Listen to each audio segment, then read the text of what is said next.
Hi and welcome to the Homeopathy Health Show.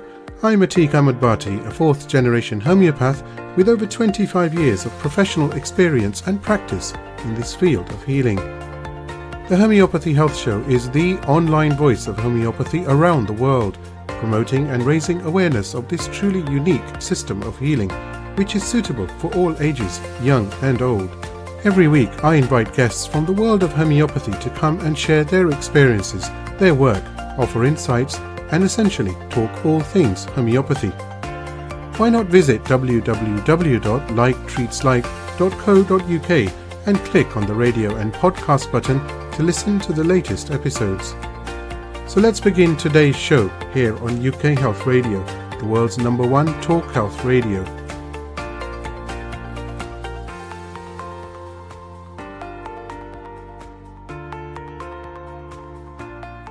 Hi, welcome to another episode of the Homeopathy Health Podcast here on the UK Health Radio Network.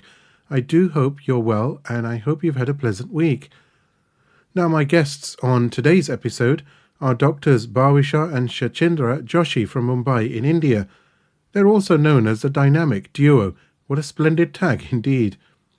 Now, both are MDs in Homeopathic Medicine and Surgery, and both have developed a system within homeopathy called the MAP system, which empowers users to prescribe confidently using remedies from the plant, animal and mineral kingdoms, or from the grid of the periodic table itself. So, without further ado, let's move to Doctors Bhawisha and Shachindra Joshi.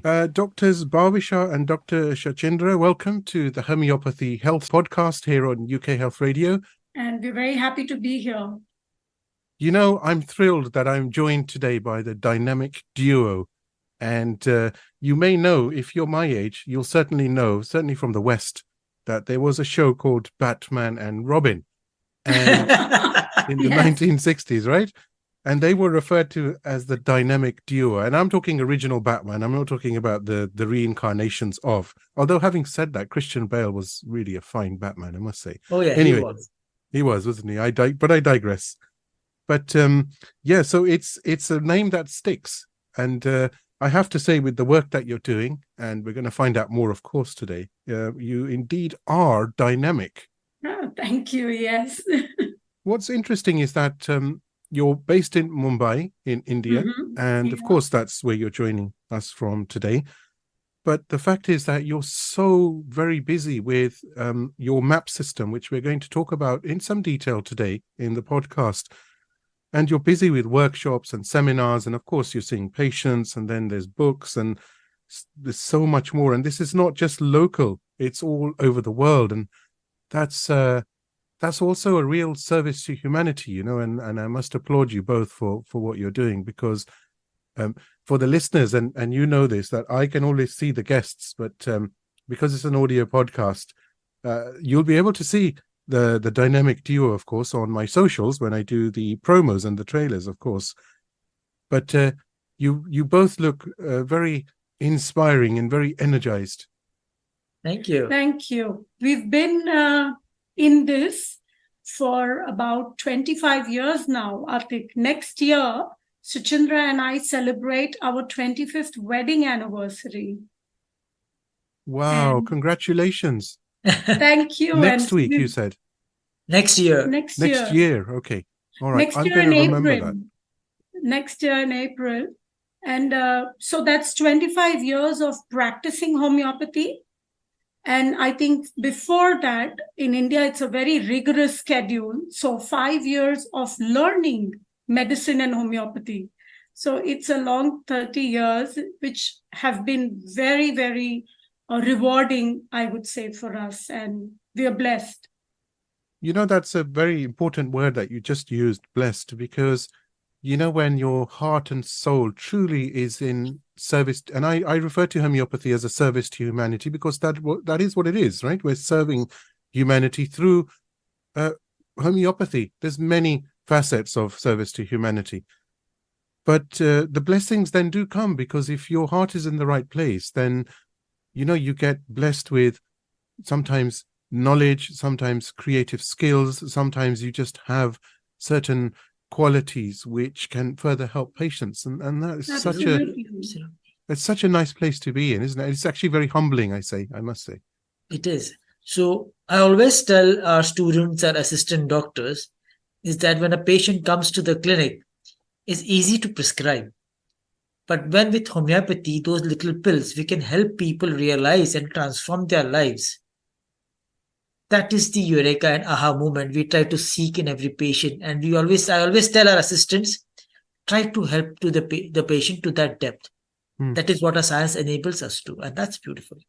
You know, it's quite interesting when I speak to patients or when I do some of my socials. I'm going to hold this up for the listeners only. My apologies, but so I always use a bottle with globules, and I say this is healthcare in a bottle. You know, that's the power of homeopathy. You know, because there's so much involved, and there's so much that is possible, and the beauty of it is that it's so simple. A sweet globule or a lactose tablet or even drops in water, right? Whatever. But the form factor is so easy, isn't it? But yet the results are incredible. They're life-changing. It's so interesting. I mean, today Bhawisha and I were talking about certain clients. There was a patient who was trying to seek her appointment for many days, maybe many months. Yeah. And we weren't able to schedule one for various reasons, yeah. And finally, she landed up in the clinic today. And she was so kind of worked up. And she said, do you know this person? I said, of course, she's a good friend, a good patient. Do you know this person? Yes, of course. That patient did very well. Do you know this girl? And we said, yes, that girl is very familiar. She's my daughter. She's doing very well. I have sent so many people to you and they are doing so well. And I just don't get the appointment because I want to come and see you to feel the change. So yeah, that's the way it is. Yeah, absolutely. Now, respected doctors, I do want to talk to you about your journey because you have been in this field for, as you've mentioned, 20 plus years. Yes. So what was that? Was that something that you wanted to do as far as homeopathy? Was that something that interested you? Do you have a family background in homeopathy, or was it just a moment where you thought, well, this is the field for us? So, of course, both of us met in the homeopathic college. So we both have our individual histories, and I'll tell you mine. I always wanted to be a dancer or something with art. But my father was, insistent that I go with sciences also because I was very brilliant with my marks and studies. So I never had that problem. And so I thought, okay, I'll get into medicine. And I really liked medicine because also my grandparents, on my side of the family, we are into businesses and engineering businesses and commerce and, chartered accountants. So not really doctors in my family. I'm the first. But my grandfather, my mother's father, always wanted somebody in the family to be a doctor. And I think all that put together, I thought medicine is the way for me. Yeah. So when I got, and so, at that time, I wasn't really getting into homeopathic medicine. You're 17, you score very good marks, and then you get into regular medicine. That's how it works in India. Right. And what happened is, I think it was a twist of fate, or I don't know what to say. I was definitely getting medicine in another state or in another city. And in my city, I wasn't getting it in the college of my choice, in the university of my choice. And so I chose homeopathy more as a second line instead of moving out of the city to another city to study medicine, regular medicine. And at 17, I didn't know much about homeopathy, except that as a child, my mom always supported and gave me pills. I mean, took me to a homeopath and gave me some pills, but I didn't know much about it anyways. And I really, so I came into homeopathy at 17, just wanting to be a good doctor. And then when I got into the field of homeopathic medicine, and in India, we also learn regular medicine while you're studying homeopathy. It's a 5.5-year intense university course. Yeah. Right. So when I went through the whole 5 years, I realized the difference between conventional and homeopathic medicine. And right from that moment on that I entered into my university, this was the way forward. And I always thought, this is where I'm going to be, this is what I'm going to do, and always touch lives with homeopathy. So this has been my beginning or the start of my journey. You know, I'm just interested with what you've just said, because in the UK or in the West, it's medicine. It's not medicine and homeopathy. The two cannot be combined, as you very, very well know. So how do they manage to achieve that in India? Because the thought process for homeopathy is, as we know, different to the conventional system of medicine. So how do they actually manage to academically combine that as two thought processes? It's a beautiful combination that we have in India, where you take the complete allopathic curriculum that we have of anatomy, physiology, biochemistry, pathology, gynecology, everything forensic medicine, which talks about understanding the human body and its functioning in its totality.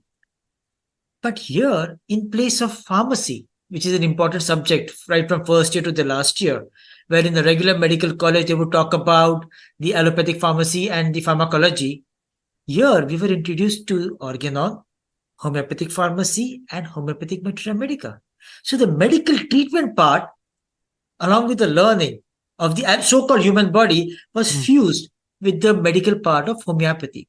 So right from year one, we were exposed to our homeopathic medicines, the philosophy. We made remedies in our pharmacy lab, trituration and potentization. We understand the basic principles. Right. And then, of course, we had a college hospital where we could see these remedies being implemented and treated, patients being treated with those medicines with good results. So we saw the application of what we learned in our classroom, in our OPDs. And of course, we were fortunate to have allopathic doctors and surgeons and physicians who were open to forms of medicine. So they would give us opportunity to treat patients with homeopathy, but they would do the observation part and evaluate the patients. So it was a whole perfect blend of wanting to help the patient, not the science, but what best can your science do? So I think I would like to say one thing, that we are very, very privileged and fortunate in India that from a very young age, you can choose homeopathy. That's one. And second, you get the entire knowledge and practical understanding of the human body. Whichever system you take, whether it's naturopathy, homeopathy, Chinese medicine, Ayurveda, or conventional medicine, the human body, the diseases, the autoimmune, the immune system is all the same. So we have been fortunate in India where you understand, and the modern conventional science has actually done phenomenal progress and research in terms of understanding the human body. Unfortunately, there is a big gap then in terms of treating this human body. And I'm not going to go into that. But the point is that there is a very detailed and comprehensive and exhaustive understanding of the body. And in our homeopathic colleges in India, this is the perfect blend where you have that whole understanding of medicine and then you have homeopathy. Alien medicine, Atik, right, is not alien in India.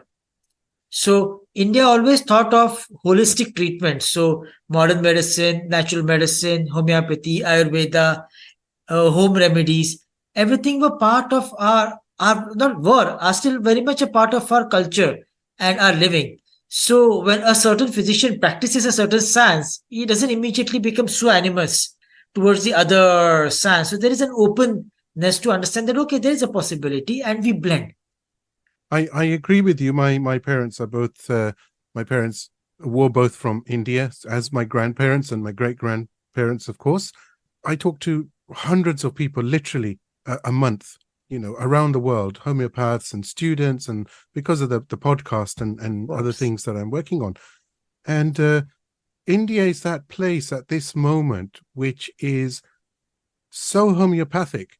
And I mean that, I don't mean there's no medicine, but what I mean is that if you want to be trained, the best experience you can get is in India. And why? Because one, there's a large proportion of homeopathic doctors. Two, the fact that you've got homeopathic hospitals, you've got clinics pretty much on every street, or certainly in every suburban area. And the fact that there's so many patients to be able to help. And, that's the best training, is when you're actually on a deep end, aren't you? And you've got 50 people waiting outside, and they're all acutes, or maybe a mixture of acutes and some chronic, and everybody wants you, and there's only so many hours in the day, and this is day in, day out. But it's phenomenal because it's the best experience. And truly, I mean, you tell me, it gets you to think on your feet, doesn't it? You've got to improve. Otherwise, where are you going to go? Absolutely. Absolutely. It's the power and the strength that our legal system, our medical system, and our constitution has given us to practice alternative medicine, to practice homeopathy, so that we are able to share the goodness with the larger audience. In fact, I was interviewing a Nicole Frankie from Malaysia. She's a student in her third year of a homeopathic degree. And she recently said that as part of that podcast, she was saying that she actually went to India to a homeopathic hospital for the clinical practice. Yes. And, that was just wonderful. And I thought, wow, how fortunate, because not everybody, of course, gets that opportunity. But I think it's so important, isn't it? So important. It is. At the age of 11, I was detected with type 1 diabetes. Right. And that completely changed my life and changed my outlook. And as I grew from maybe 11 to 16, 17, 18, as I was growing, I somewhere realized, I guess I was blessed, that there is something that needs to be done. There is something maybe in me that is triggering this complaint. We were always told it's an autoimmune complaint, nobody knows the cause. But somewhere I knew that somewhere maybe my nature, maybe my state, somewhere something is playing. I didn't know the word state per se, but something is playing a role. And I need to learn a science, I need to learn a medicine which can help me understand this and help. So after graduation, I went towards homeopathy for the simple reason that it was a science which opened up horizons to treat something beyond symptoms. And then there was no looking backwards. But yes, the sweet part of diabetes was the driving force that drove me closer to a mode of science which goes beyond treating symptoms. It's that's very beautifully said, actually, and it's interesting, isn't it, that a large proportion of homeopaths do have that experience, either them or a loved one, or even parents or grandparents, and they found that they were cured, literally, of their complaint, which means there was no even residual effect of any disease as such. And that's what got them hooked onto homeopathy. Such is the magnitude and the efficacy, isn't it? It is. Absolutely. Now, moving on to something very important and possibly life-changing for many listeners, is to do with something called the MAP system. And in homeopathy, as you're aware, we use remedies from the mineral, animal, and plant kingdoms. Now, both Dr. Bhawisha and Dr. Shachindra have worked on something called the MAP system in homeopathy, which is really taking a step forward, and there's a lot of interest in the system. So rather than me explain it as a novice, I will let you talk about what was that moment and how did you get to this MAP system, and actually where is it placed? Because I know it uses the periodic table, and that's where it becomes a bit easier, I think, to understand and use. Before Bhawisha explains the whole philosophy, I would like to share a small example. It's a popular saying that two homeopaths never come to the same remedy, or two expert homeopaths will always have a completely different view of a particular patient, and two expert homeopaths have wonderful results. Somebody might prescribe mercurius for a patient, somebody might think of like leoninum for a patient, somebody might think of a stramonium for that patient. But it works in their individual clinics. When it comes to one patient, maybe they all differ. So here is food for thought. could there be something? All are good. Maybe the fellow prescribing a lot of minerals is great. The one giving a lot of animals is good. Maybe the one giving a lot of plants as well is exceedingly good with what he's doing. Is there a connection between the remedies that you are prescribing? Somebody thinks of Merck, somebody thinks of maybe lac leonina, maybe somebody thinks of stramonium for a patient. Is there a link between all those remedies? Just because they differ on a remedy, are we missing out a larger picture? Because the fact is, there is a strong connection between all remedies of various kingdoms, and everything can be mapped on one particular remedy and then on a particular grid. And you know that they all speak to each other and there is a commonality. So they are not actually aliens, but they are actually complementing each other by these three experts giving three possibilities for the same person who is going to do well. And map helps that one homeopath give all these possibilities. So do tell what that system is and actually how you came across it. What was that moment? What made you think that let us do, or let me work on this? Or maybe there's a link here somewhere between mineral, animal, plant.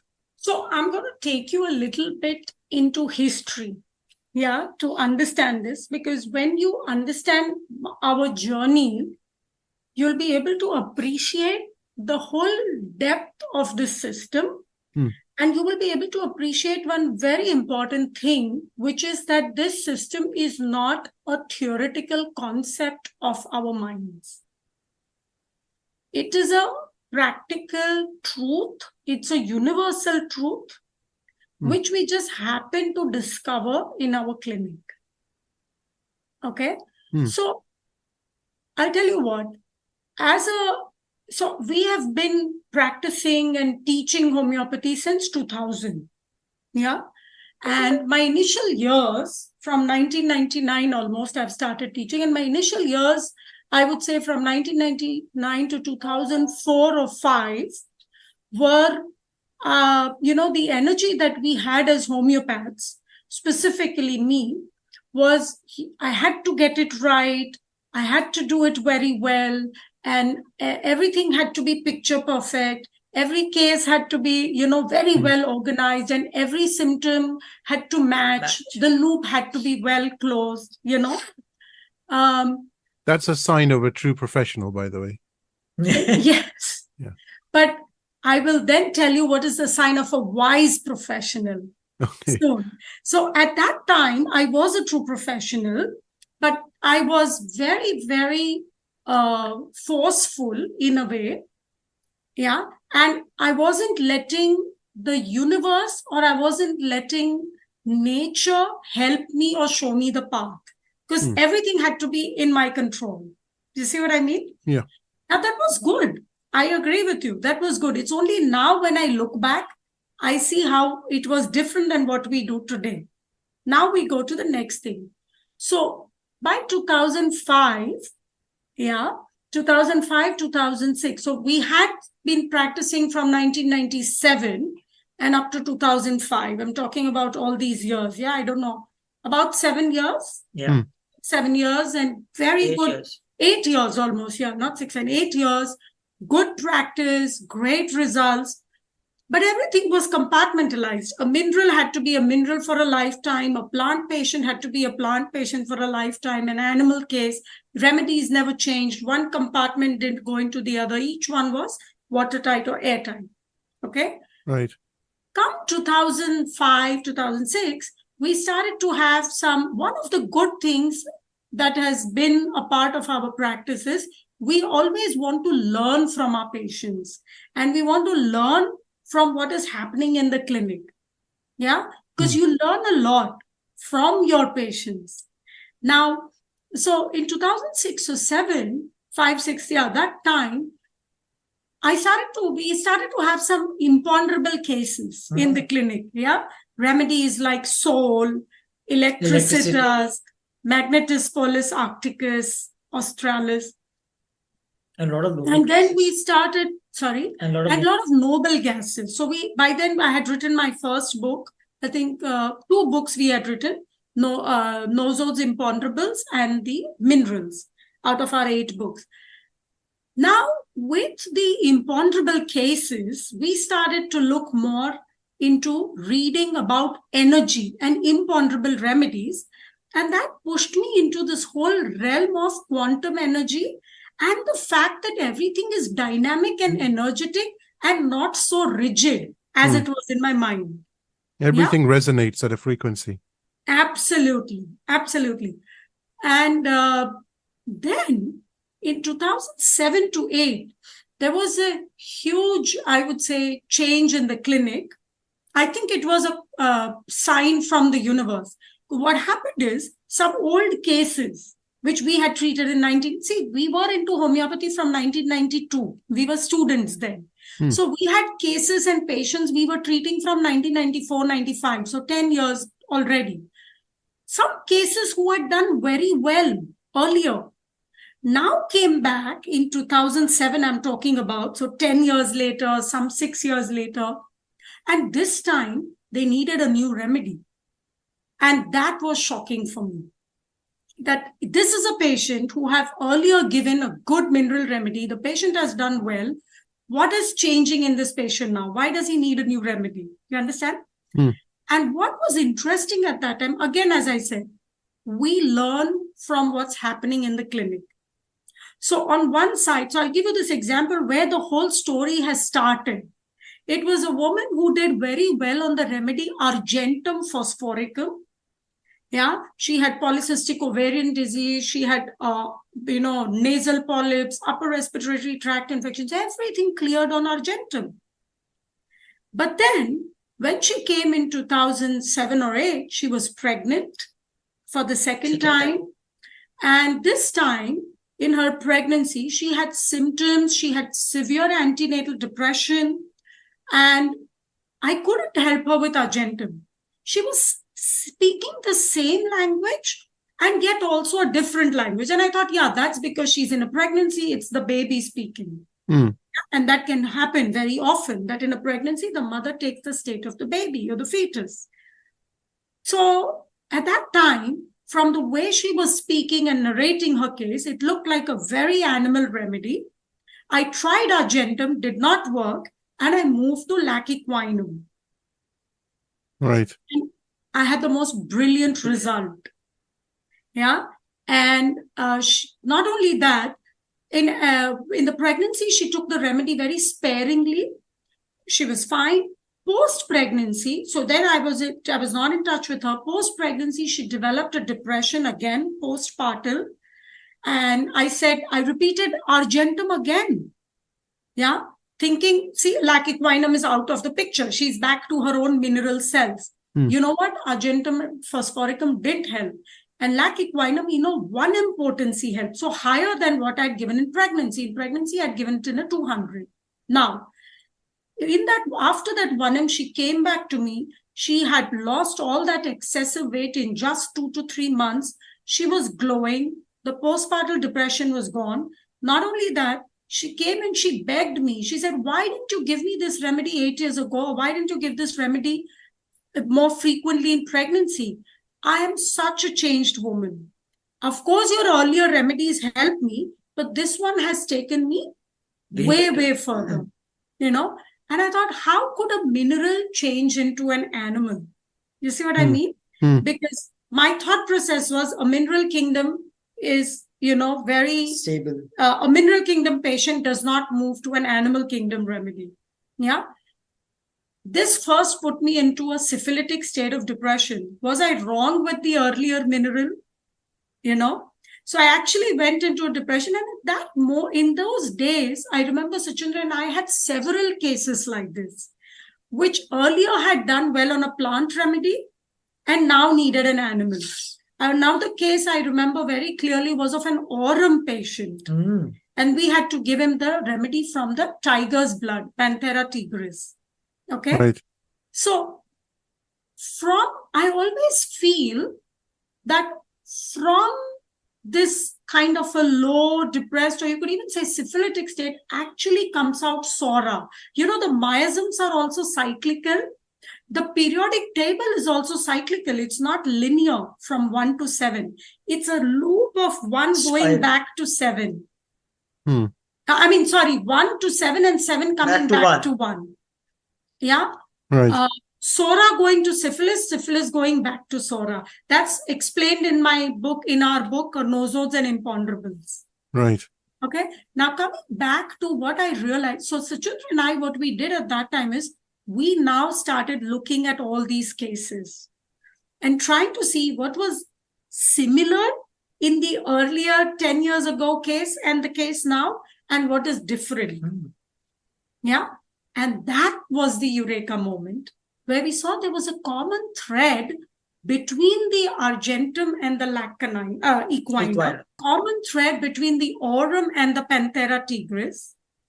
There was a common thread between the magnesium muriaticum and lacaninum, a common thread between hyoscyamus and lachesis, the plant and of course, the symptoms are similar, but also the level. And this is what is, I can say, now let's connect it to the periodic table first and then talk about levels. Levels are an important part of the map system. So what was common between argentum and lac equinum? Let me make it simple for you. That was my first discovery moment. Argentum belongs to the 5th row of the periodic table for everyone who knows chemistry, physics, and also homeopathy and the element theory, right? Or our minerals in the periodic table, right? The horse is also a performer. Yeah. The horse is a pet, but he's also a performer for his master. Okay. Similarly, when you look at aurum, it's in the 6th row of the periodic table. Okay. It's the noble metal. That's what they are called in chemistry. Yeah. Very strong, very heavy, very powerful. Yeah. You always associate gold with power. It's the king. Absolutely. Right? And we know aurum is the king in our materia medica. But so is the tiger. He is the king of the jungle. He's the top of the predator and he's at the top of the pyramid, top of the food chain. Yeah. So what's common between the Panthera tigris and the aurum is that 6th row of the periodic table. What's common between now lacaninum is more like a magnesium. If you look at symptoms are also similar between lacaninum and magnesium. Now these come in the 3rd row of the periodic table, way higher in the periodic table, right? And lacaninum, the dog, is more like, and that's what the personality of lacaninum is, somebody who wants to be loved by the family, by the group, who wants to be included, okay? And that's what magnesium has. A tremendous sense of loneliness, wants to be included, does not want to be left alone, which is the theme of the 3rd row of the periodic table. And this is, so the first connection we had between the animals and the minerals, and that at that time I thought very definitely the plants will also have these connections. So all these 3 kingdoms can actually be put on the grid of the periodic table. This was that aha moment in 2008. Yeah. Because that's our personality. And humans also fall in these 7 rows of the periodic table. So when we started, it was more animals and plants on the periodic table. So you see, this map has evolved over the years. And our map evolves only with clinical confirmation and clinical practice. Right. Yeah. So it evolved from being animals and plants on the periodic table to now us understanding that the periodic table is actually a universal grid of 7 levels and 18 columns. You can put plants on it, you can put imponderables on it, you can put minerals on it, you can put nosodes on it, you can put anything. And this grid, for example, you have 7 days of a week.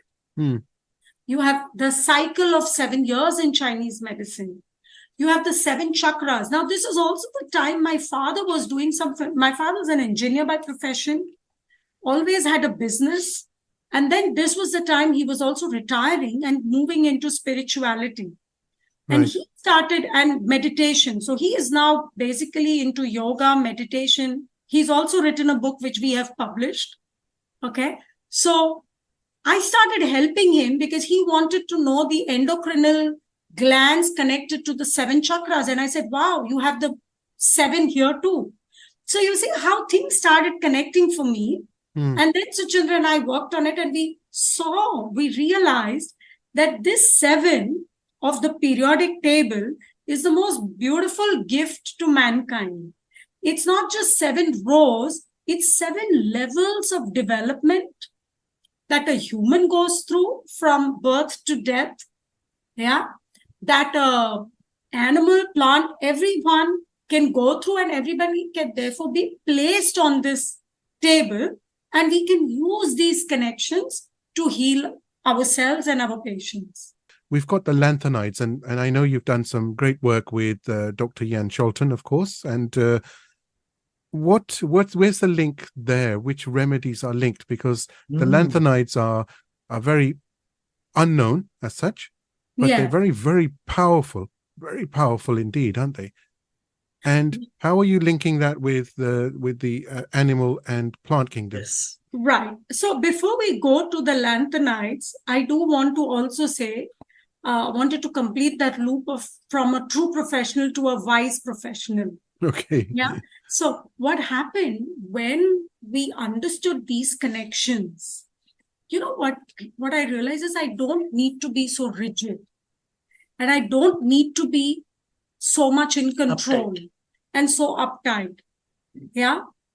If we get the level right, which is very easy to get, yeah, if we just let loose and sit in the clinic and listen to the story of our patient, listen to what is it that's their driving force in life, where are they stuck in their lives, all of these give you the level of development, where the patient is. Is he in the 3rd level, 4th level, 6th level, wherever? Okay. And once you know that, you have the option of different kingdoms, and each of them can help that patient. You see what I mean? And we have used, sometimes when we don't have an animal that we want to give, we have used a mineral counterpart till we prescribe the animal or till the animal arrives, the remedy. Yeah. Or we feel that this is not the moment to give the animal remedy, and we've given the plant. You understand? So suddenly, I would say that from everything being such a job, it just became so easy, and so free flowing. And then our case taking actually reduced the timing, the energy that we put in, because it was now very free flowing and easy. So we moved to being wiser and more relaxed. And more efficient. And of course. Absolutely. More precise, more efficient. Now we come back to your very important question of lanthanides. Yeah. Now, you see, though the lanthanides, now look at it from the chemistry point of view, though they are put in another, not in another section, but they are removed from the periodic table and placed below. That's only because of lack of space. You cannot put all those 14 elements in there, because otherwise the table is too extensive and difficult to work upon or study. So they are all, and the reason that they all 13 are put down below is because they are all so similar to each other. And actually, from the chemistry point of view, they actually fit into that 3rd column on the 6th row. So in a way, they are still in level 6. Yet they have their own peculiar qualities. Similarly, the actinides are all level 7, but they have their peculiar qualities. Now, what we do in our map system is we have given them a slightly different level. That is what we call as 6L. So in the map system, we have 1, 2, 3, 4, 5, 6L, and then 6. And 7L and 7. So the 7s are all together. That's the actinide. Sorry, not the 7L, but the 7. The actinides still remain together. But the lanthanides, so we have introduced, Shachindra and I have introduced a little extra level, which is called the 6L. It's kind of, I would say, in a way, a weaker level than 6 when it comes to when it comes to expressing or projecting power. It is not a weaker level when it comes to understanding power. You understand? So the lanthanide individuals, just as we know from the provings, Shachindra and I have also done a proving of gadolinium. Right. A very extensive proving. And I'm going to come to that in a minute. But so what we saw in the proving, what also Jan says in his theory of the lanthanides and what we believe about the lanthanides, is that there is still the level 6 themes of power and autonomy, but they are more looking inwards, whereas the other level 6 elements like aurum, platina, mercury, thallium, plumbum, etc. are projecting the power outwards. That's the difference. Yeah. So that's why I said weaker would be a wrong word, but just as a just to explain you that the power is more milder, softer, inwards, researching, while in the others the power is more that like a leader or looking outwards or projecting. Question for you then, within that, which you've so eloquently said, if looking inwards, does that mean that that individual does perhaps dream or think about being able to be external facing, but he can't, but he still is very powerful inside with what he's able to do? No. That would be more a column of level 6 in the initial parts, because he still desires to project the power out.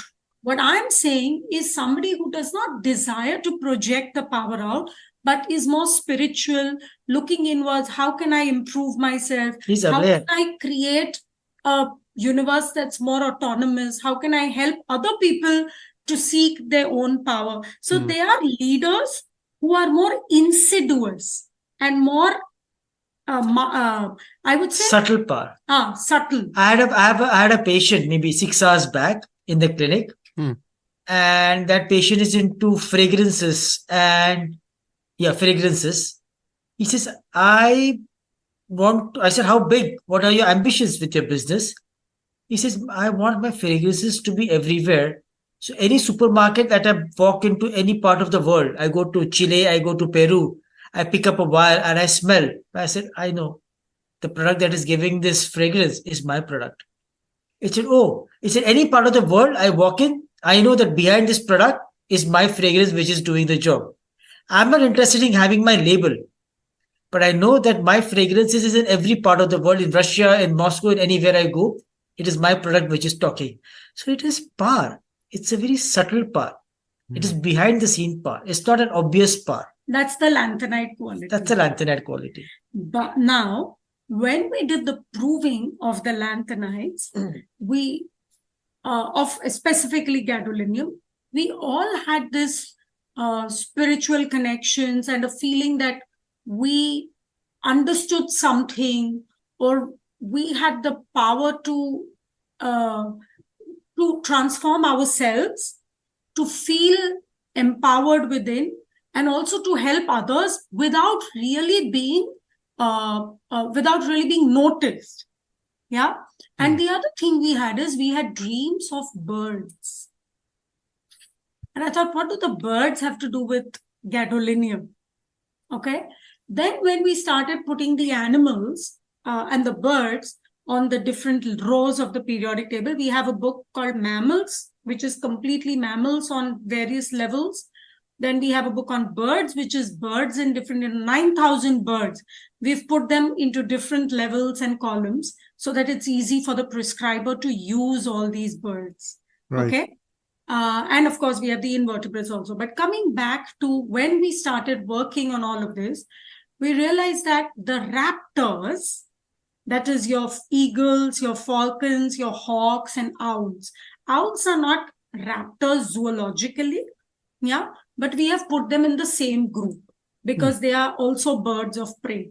But so all these raptors who are at the top of the food chain when you look at the birds, yeah, like the big cats, but they are so light. and they're not showing off their power like the big cats or the wolves. You see the difference? And these connect to the lanthanides. Or if you look at the plants, then you have the rubialis and the lamialis. The China. Huh? What is China? China, the remedy belongs to the lamialis, and they are the lanthanide. And what does China do? China gave birth to homeopathy, which brings alive the inner power of every substance to heal. You see, the inner strength is what is the lanthanide strength. So it's very interesting when we were doing this thing, and then I said, these ones will go with the lanthanide in the plants. Yeah. And I thought, wow. And then there's China then, which gave birth to homeopathy. The most beautiful lanthanide science. As you was explaining that, Shachindra sent me a very nice picture of you sitting on the floor with lots of papers, and you're holding one paper in your hand, and it looks like, oh my God, I can just imagine how much work has actually gone into this when you're explaining this, and it's phenomenal. But it also paints this picture, or it shows the picture that there's so many, homeopathy is so untapped, the possibilities potentially that are out there. I mean, it's constantly evolving. It's never going to go anywhere. It is truly medicine that has mind, body, and soul, literally, isn't it? It's defined as mind, body, and soul. How incredibly powerful and comprehensive, isn't it? It just sends shivers down my spine. I'm just thinking of everything that you've said, and you've so beautifully explained just a small part. I know how large the work that you've done is, but it's so beautiful the way you've mentioned the fact that birds are light, and so that links to the lanthanides, and right, and it clicks. You understand. You think, oh yeah, of course, that now makes sense. But unless you've done the research, of course, you could say anything, right? But now it does make sense, and you can say, oh, hang on a minute, this patient maybe is a barium patient or whatever it is, but hang on, there might be a bird which may be more suitable. And then you've got the map system, literally, haven't you, there in your head and on paper. Amazing. And it's so simple, isn't it? It is the way you're explaining it. Yes, it was. Now it is. And what is important is that the teaching that I and Bhawisha do, across the world for so many years, it is something that we empower every practitioner to understand the simplicity of the system so that he can reproduce that successfully in his practice. And often in our conferences and in our seminars especially, our friends and colleagues and we have discussions. It's not always that we are way superior and people don't know anything. Absolutely not. The way the system has evolved, the map has grown, that we have logical discussions and differentiations whereby we know that the map system or a system which empowers people is alive in different parts of the world, and they can do it well. And that is very vital for the science to grow and for people to be helped. I think, as I said to you when we made contact, over WhatsApp, and I said I could see the there's a resonance that you have which is very genuine and pure, and it's purity for service to humanity. We go back to that same thing, and we started this whole podcast with that conversation that if you're so committed to homeopathy, then you do get blessed. God opens up different doors of success, and you can do incredible things, right? Absolutely. I think it was COVID time, and in January 2020, we got a first mail from a friend of ours who is a doctor, and he too is a doctor. His friend worked as an intensivist, and he got severe respiratory infection with COVID, and he gave some symptoms, and he said, is there some remedy that you can recommend? And we gave him antimony Rs, and that patient did exceedingly well in January 2020.